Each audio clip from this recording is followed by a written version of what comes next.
Yes, yes, guys, welcome back to another video. And today we've got an opposition fan preview. He probably didn't want to come on based on Bournemouth's history at City, but he has come on. Big up to Sam from back of the net. How you doing, buddy? You all right? Very good. Looking forward. Am I looking forward to it? No, Are you? but yeah, Are you? looking forward to the trip at least. Anyway, Yeah, it's the record, but we're just speaking off camera then. The record Bournemouth have got never beaten Manchester City in the history of football.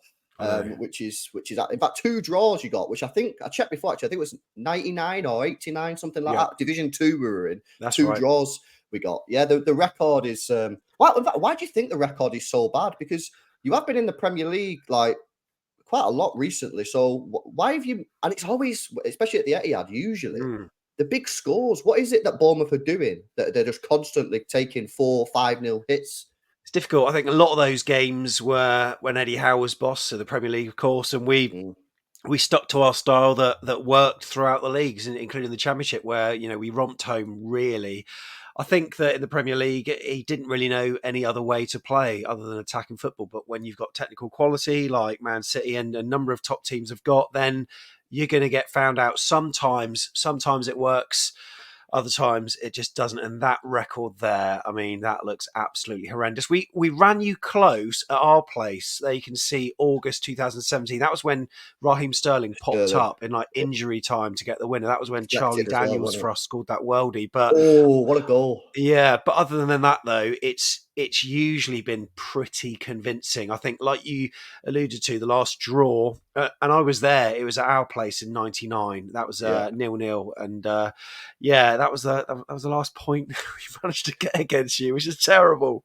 yeah. It's I mean, to be fair, we've not played each other a lot. We've only played each other what 19 times in over 100 years. So Mm. there is a small sample size, but um, what's your confidence levels? Obviously, Bournemouth. What's in fact before we get into sort of confidence levels for the game, what's going Mm. on with Bournemouth this year? Because you got the new manager. Obviously, Mm. you had Gary O'Neill. He kept you up, and I've got to tell you from my sort of perspective. I remember listening to Talk Sport, and you guys stayed up in the division, Mm. and I remember listening to it. I was in Manchester driving in the car. I remember the Bournemouth fans ringing up saying they still want him gone. What was it that Gary O'Neill did last year that a lot of Bournemouth fans didn't want him in when he kept you up? It was really difficult because when Scott Parker was sacked, that was back in the sort of August, September, the start of the season. Liverpool beat us 9-0, and then he just threw the players under the bus. And we didn't really have any alternatives. So Gary O'Neill, that was in our coaching setup, got upgraded, albeit on a temporary basis, as manager. And we did all right. We did all right in those games that he had. Then came the World Cup break. And at that point, we were flirting with the appointments of like Marcelo Bielsa. It didn't work Mm, out, so we kept Gary on, and I think a lot of Bournemouth fans were fairly underwhelmed with that. And in January, we were poor, one of the worst runs we've had for quite a while. But the board came good and they gave him some money to spend, and we spent it fairly wisely, I would say. February was fairly unconvincing. It was just 1 month of football that was brilliant for us. That was in the mm, April where we got sort of the wins, the showcase wins like against Liverpool at home, and then Spurs the 3-2 away, and then that seemed to sort of breed confidence within the side, and then we got the job done fairly early, thanks to three other teams that were poorer than us, we got to say. But I think we finished 14th in the end. He did a good job, but the football at times was a really hard watch. It really was. And you'd think, for Bournemouth fans, I mean, like, we know who we are. We're Bournemouth, right? We're a small side. You think we should be grateful for that, really. And I think fans were split. Some people wanted to keep him, but I can see why they wanted change. Gary O'Neill was the manager for the there and then. He needed to get us out of a situation, but we've got aspirations beyond that. We want to play a better brand of football, mm. and we didn't think that he was that man. And it wasn't a case of us necessarily wanting to get rid of Gary O'Neill, but the new manager who we've been looking at for quite a long time, Andoni Iraola, it looked like he was available, so we got him in. So it was a change for the vision of the club, and obviously we've not started particularly well, but I just think they wanted to have a manager who was easier to recruit for as well, because with O'Neill, we didn't really know his style. So if you know a manager and you know the way they want to play, then it's easier for the recruitment team. So I think there was a number of factors that came together. On the Mm. surface, yes, incredibly harsh, I got to say. But I'm glad that sort of was a good CV for him to get a Premier League job. And under Andoni Iraola, I think we can do things, but the start indicates that it's going to be trickier than first thought. Yeah, certainly. I mean, I've got to say, maybe this is a bit naive from my point of view because obviously there is a new manager. I didn't expect Bournemouth to be where they. I didn't expect them to be pulling up trees, mid-table or anything. But I thought they'd be sort of like where Palace are, Wolves are, between the 14th, so somewhere around there. Where they had a couple of bad games, maybe they could drop into a relegation scrap. But I thought they'd be okay, and obviously it's not gone that way. And obviously the new manager that's come in, this is his history as a manager coming in from Rayo Vallecano, 136 matches, so quite experienced there at Rayo Vallecano with a 1.46 points per match, which is quite good actually, quite impressive for a club like Rayo Vallecano. As you can see, though, points per match for Bournemouth this year 0.92, which is of course going to keep you in that sort of relegation scrap. Now you're not in the relegation zone at the minute. If we zoom in on this. Obviously, we're just again speaking off air. Big win last weekend against Burnley. Is this it? Is this the season now? Do you think it is going to be? You are going to be in and around there, or do you think, from based off what you've seen, there's enough in the squad, enough in the manager to sort of get you away from that relegation scrap? I think there is eventually. I think the start of the season we had an awful run. I think a lot of pundits said the first sort of 6 games for Bournemouth, it's going to be tricky for them to pick up anything. I think on the equivalent games last season, we are up on points. So we haven't played many of the teams that are outside the sort of sides that you're expected to lose at, apart from Wolves that. Gary O'Neill did a job on us, and also Everton as well, that was the start of their renaissance as well. And that was a really poor performance. We've seen some elements of some really good things. He calls it an organised chaos. He brands it rock and roll football. It's a little bit reckless, but it's sort of being controlled as well with it, being ruthless, high turnovers, winning the ball back in the opposition's final third and trying to impose ourselves. We can only do that against certain teams, of course. And I think the problem we've had is injuries as well. I think we've been forced to play a number of the players that played under Gary O'Neill's pragmatic style last season, and they've been expected all of a sudden to tear up the rule book and play a different brand of football. And I think they've been slowly learning it, but the return of some of our new signings and some players that have been out injured is certainly helping us now to, start playing the kind of football that we want to see. So I am optimistic for this season, but I wasn't one of them that instantly thought it was going to pay its dividends straight away. There was always going to be this kind of learning curve. Yeah, no, absolutely. Guys, let us know what you think in the comment section below about Bournemouth. Based on what you've seen, do you think Bournemouth have enough to stay up in the division? Let us know in the comment section below. And of course, if you are enjoying it, make sure you do drop a like on the video. Sam, what have you made of Manchester City this season? I mean, same as usual, really. I think, obviously, the two loss. I mean, when you look at the last 4 games, you've lost 50% of them, which is something that Bournemouth fans are clinging on to in terms of our hope for trying to get something at the Etihad. But realistically, I think you're going to be winning the league. I think whilst you have lost a couple of players, the replacements that you've got in, I think, have been really astute, and you always seem to start off in sort of 3rd, 4th gear, like most seasons. But when you need it in sort of, January, February stuff, you push on where others drop off. So I think Man City will win the league. I think, it's been fairly impressive, really. And it makes for an entertaining season having like Spurs and Arsenal up there, but I can't see them lasting the pace. But, overall, I've been really impressed. Some of your new signings have impressed me as well. Guardiola and also Doku as well, that I think's been fantastic. I probably expect him to start tomorrow, and he's going to scare the living daylights out of us, I'm certain. But I think, all things positive at Man City at the moment. I can't not see you winning it.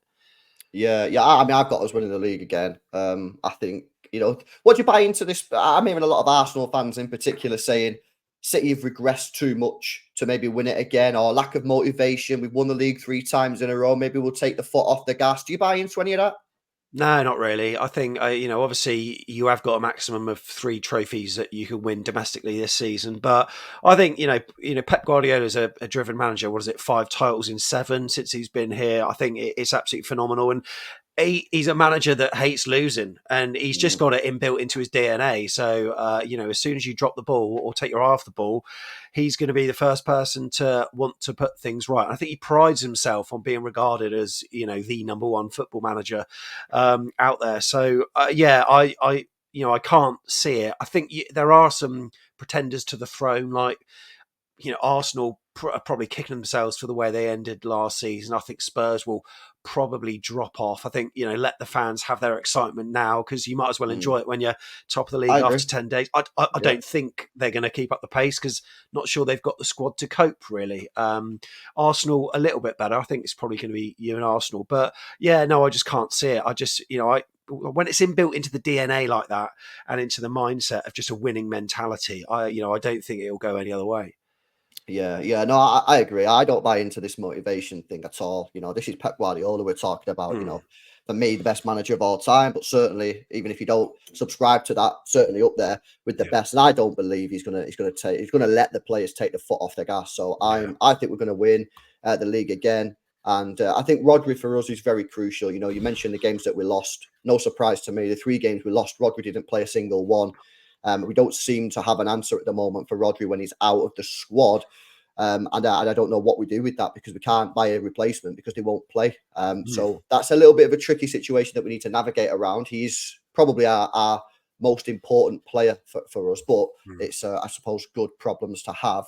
I want to get into the starting 11s here. So I'm going to bring up the tactical part, and we can sort of see Yeah. how maybe Sam thinks Bournemouth are going to set up. And of course, I'll show you how City are going to set up. So usually what I do is, Sam, I ask you for your back 4, back 5, whatever you're going to play, and then I'll do my back 5, and then we'll go through like that. So why don't you start us off with the goalkeeper and how Bournemouth's defence are going to set up in this game, you think?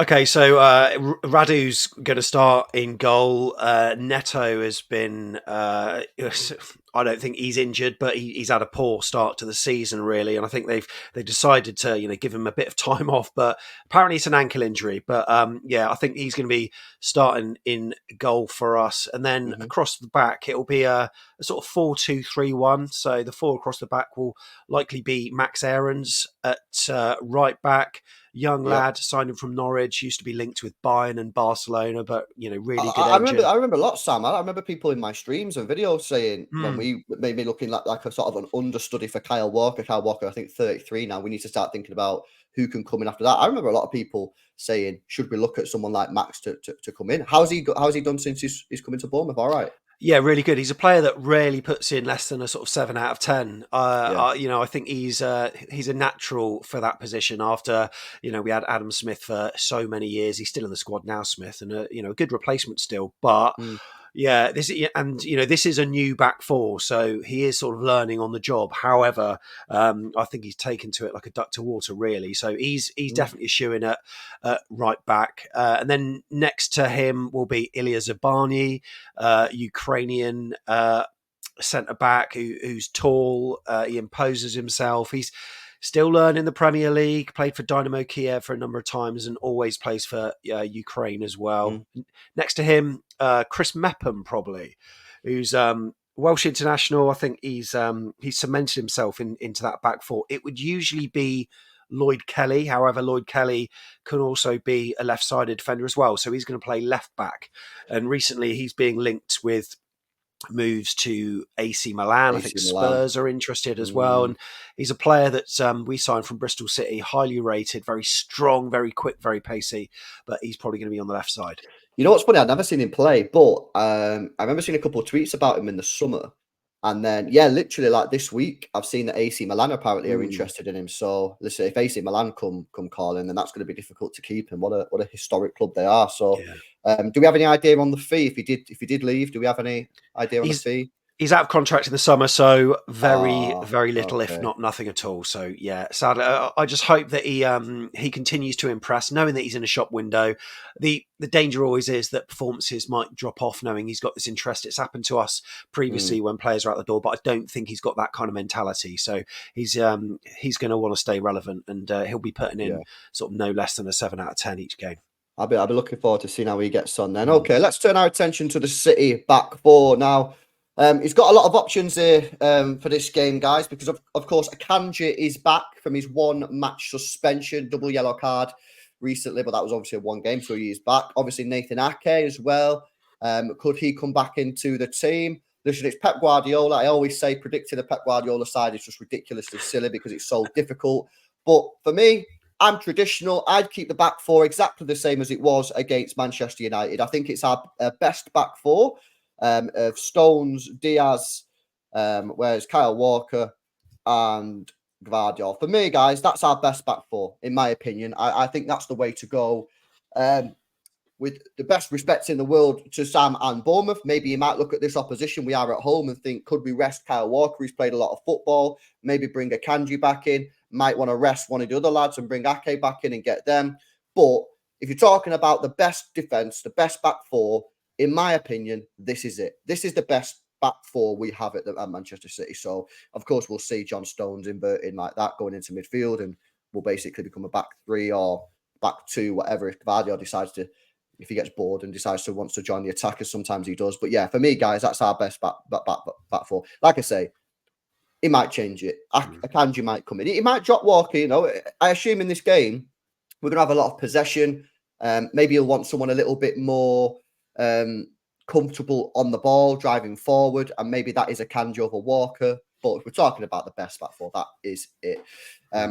Okay, so there we go. So you said you're going to play a 4-2-3-1, did you say, Sam? So we're looking for two holders. Yeah, that's right. One of which will be Alex Scott, young player, highly rated. Played against you and did well, I think, in the FA Cup when you played him at their place not so long ago as well. Really good on the ball and likes to get on the ball, likes to create things. And he's been integral since we've got him back. We seem to be ticking a lot better. So he's going to be there probably alongside, I would say, Philip Billing, who's playing in a bit of a deeper role, usually in that number 10. However, because of injuries, we usually have Tyler Adams there maybe, but he's going to be out till March with a hamstring injury. So yeah, Philip Billing's going to be there. You know, very dominant player, comfortable on the ball, but I think he's more effective when he's further up the pitch. However, we're happy to put him there, I think. Yeah, no, absolutely. I remember that, Scott. I signed him on FIFA last year. Oh, dear. You spent a lot of money on him. Was it 25 million or something? A fair bit.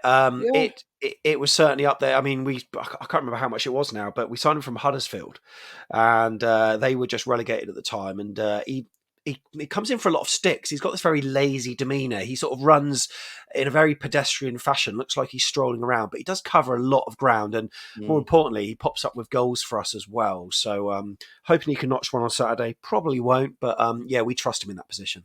Interesting. Okay. Right, let's go to the City midfield. So Rodri obviously is the only player in our team that can play in that position. So Rodri will be there. And of course, in possession, guys, as I said, John Stones will be there. You know what I mean? And he will push into midfield like that, or the other side, whatever. Depends how Manchester City set up. And we will likely go for that. So you know what? I will put Stones in sort of the midfield there because I expect City to have a lot of possession. And effectively, you'll see John Stones more in the midfield role than not. Julian Alvarez will likely start this game. Probably one of our best players this season, if not our best player. So I'd imagine that he would start in the attacking midfield. And then the other side there then is what do you do? Do you go for a Foden? Do you go for Bernardo? Do you drop a Kovacic? Maybe a Nunes hasn't played a lot of football in it wouldn't surprise me if he started Nunes in this game. He obviously needs some football. But again, for me, it's important that we win this game. We can't take in no gambles. Arsenal go to Newcastle. We have a chance to potentially go 3 points clear if Newcastle get the job done against Arsenal. I don't see it personally, but we'll see. For me, again, I'm not changing anything, guys. I'm going to drop Bernardo Silva into that midfield position. He was absolutely fantastic against Man United last week, and I just don't see the point in changing it up, guys. Why risk upsetting the flow? You know what I mean? We're not at the game this week. We're in the Carabao Cup. The players are fully rested. Let's go again. Let's play that team. And let's have that as our midfield. So that's my 4-man midfield. Right, let's go into your attacking players. Which players here are going to scare Manchester City, Sam? What are we having?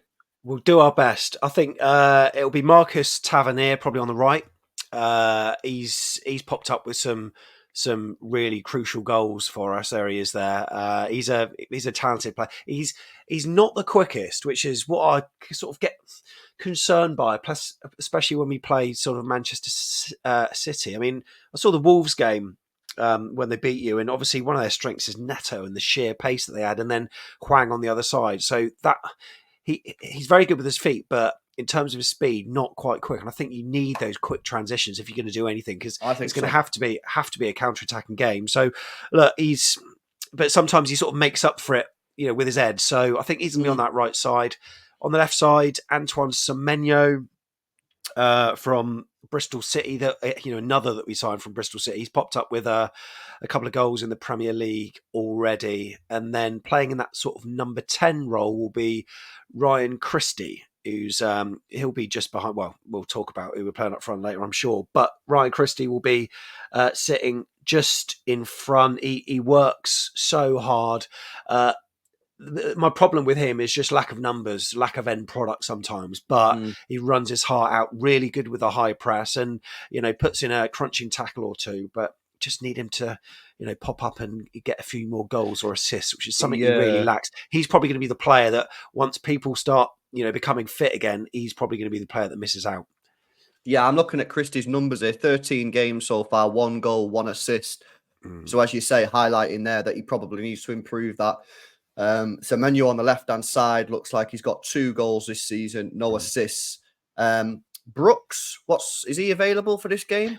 Yeah, Brooks is, but whenever he's come on, he's been a little bit hit and miss. Now we've got an abundance of wingers at the club now, and I think what we've realised is the way that Andoni Iraola likes to play, and he's heavily reliant on having wingers that are fully at it for the full sort of 90 minutes. So I wouldn't be surprised after 60 minutes we'll have substitutions, and both wingers will probably be swapped, and it's very difficult because I think the way he likes to play, he likes to swap it, even the starting lineups and stuff. But what that has led to is no consistency as well. Semenyo and Tavernier are by far our best. But Brooks, who has scored against Manchester City before back in lockdown, I think that he can unlock defences. However, sometimes when he's pinned to that wing, I'm not sure he's as effective. I think he's better in the number 10 role personally. So I wouldn't be surprised if we do see him at some point, but I can't see him starting. Yeah, I'm pretty sure he come through the City Academy, didn't he, Brooks, as well? Back in the day. I'm sure I remember seeing him play. I'm looking at the stats here, just before we carry on with the starting 11s. I'm looking at the stats here. For me, something that's jumping out on the screen is that there's only one player that's scored more than 2 goals this season for you, and that's Solanke. Yeah. So that tells me, one, there's a hell of a lot of pressure on Solanke, because if he doesn't score the goals, who else is chipping in? And obviously the obvious fact is that just no one's scoring. I mean, Brooks and Semenyo are the only 2 players in the squad that have scored 2 goals other than Solanke. And then you've got a few guys on. In fact, you've only got 1, 2, 3, 4, 5 players on 1 goal. Seems to be a real lack of goals coming from the rest of the squad, and that's got to put pressure on Solanke, because if you think about him going out to a game, he's probably looking at, he knows the numbers. These players are not dumb. He probably knows the stats as good as anyone else. He's probably looking around going, I have to score this game. I have to take my chances, because if I don't, no one else is scoring. That's a lot of pressure for Solanke, isn't it? Oh, absolutely. Yeah, it really is. And I think he's a player that is integral to the way we play. So quite often he comes deep, but there is a lot of pressure on him.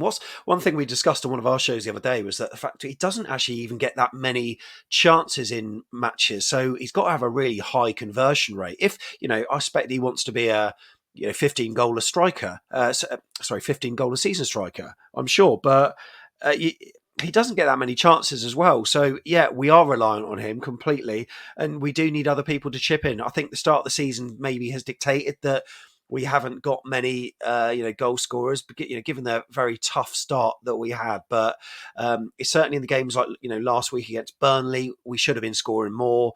In the Carabao Cup against Liverpool, we had so many chances. We were really wasteful in the final third, and that's something that I'm sure they'll want to, going to want to correct. But yeah, I mean, the stats don't lie, so it doesn't look good. Sorry, I'll beat it there. I just say as well, to fact check what you're saying there about does he miss chances or not. I mean, if you bring up the SofaScore stats on the right hand side here, you actually see that, yeah, you are right. I mean, his expected goals is 3.69, scored 4. I think this might be Premier League only, I'm pretty sure. He's only missed 2 big chances this season. He's got a conversion rate of 15%, which I think that's pretty reasonable, to be honest with you. So yeah, you are. I mean, you've just said that. Fact checked it to make sure that you're not lying, Sam, protecting him. And it turns out to be true. So yeah, more creativity needed clearly from Bournemouth. Absolutely. And it looks like, to be honest, Solanke's doing all he can in front of goal. So should I put him in then? Is Solanke? I assume after all that, Solanke. Yep, Solanke will definitely be starting 100%. Yeah. Okay. Big, powerful guy. I remember seeing him a lot in the academy back in the day. So yeah, he's going to play there. Okay, that's the attack, and that's the full team done for Bournemouth. If we go into the City team, well, look, you're going to have obviously the big man up front, Erling Haaland, bang out of form apparently, according to some, even though he's top goal scorer, and still on course for what, a 50 goal season, which is incredible. Out on that right hand side, I'm going to go for, who should I go for? Phil Foden out on that right hand side. And I'm going to go on the left, despite Jack Grealish being fantastic against Manchester United. It's a different type of game. And I think I want to go with a little bit of Jeremy Doku for me. I don't think that's what he's going to do. I think Grealish is going to retain his position. But for me, I personally, this isn't a predicted 11 for me. This is what I would go for. I would go for Jeremy Doku on that left hand side. And by the way, what a matchup that would be out there. You've got Jeremy Doku versus Max Aarons out on that left hand side. What a matchup that is! Two fantastic players, two very fast, quick players, and that would be super exciting. So, look, I mean, that's your starting 11. That's the City starting 11. It's going to be interesting. I mean, I'm looking at this game. I've got to be honest with you. I think that obviously the way City have started this season, the way that Bournemouth have started, I'm looking for a Manchester City win. I don't see Bournemouth coming to the Etihad and sitting on the edge of the penalty area. You've never done that. No, you've never done that. And maybe, you know what, Sam? Maybe you should have done that once or twice because you've been battered 4-5 a couple of times. But at the end of the day, when it was Eddie Howe, that was his philosophy. He wasn't changing for nothing. You've got to say on the whole, it probably worked out well. And again, I don't see, I mean, I've not watched too much of Bournemouth this year, but I don't see Bournemouth doing that. And if you leave the spaces, players like Alvarez, Foden, Bernardo, Doku, surely you're going to exploit them. So I am going to go for, I went for a 5-0 in the prediction, Sam. You know, who knows, who knows what will happen. But yeah, I mean, what are you thinking? Is there any, obviously you've got a puncher's chance, haven't you? You know what I mean? It's 11 versus 11 at the end of the day. Do you see Bournemouth being able to pull anything off here? We did a preview on our channel, and you know, sometimes we we want to create some intrigue, but how do we do that? So, well, I think we titled it LLLLLLLL. This is AFC Bournemouth's record against Manchester City. I can't see it changing just because of the technical quality that you've got, and also, by the way, I've got to compliment your fans because last time, despite being like 3-0 up at the time, then you scored a fourth, you were loud throughout. And that, that's one thing I find with City, like the atmosphere is absolutely superb, and obviously it helps the players as well. Not that you need in there because the quality that you've got on the pitch, I can't see it panning out any other differently, and that's sad, really, because in like when you're in the Championship, you wake up every morning and you think, oh, you know what, we can win today. Certain games of the Premier League, you wake up thinking, why am I going to this game? Why am I going? But look, I think as long as we put in a good performance, and maybe score, but I think I'm being positive by saying 3-1 here, but I'm just intrigued to see the way we go about things, really, because it feels like we're on a bit of an upwards trajectory again. It's just annoying that the performance that we had against Burnley didn't come 2 games earlier, because then we'd have more points on the board. I think the style that we have very much relies on the players being confident to do so. Unfortunately, this is probably going to be the one that knocks it again, and then we got Newcastle after that, which obviously isn't great. Yeah. But I'm going to go for a 3-1 to Man City. Which, you know what, that's a fair. You just want to avoid a hammering, really, don't you? I mean, these games are super tricky.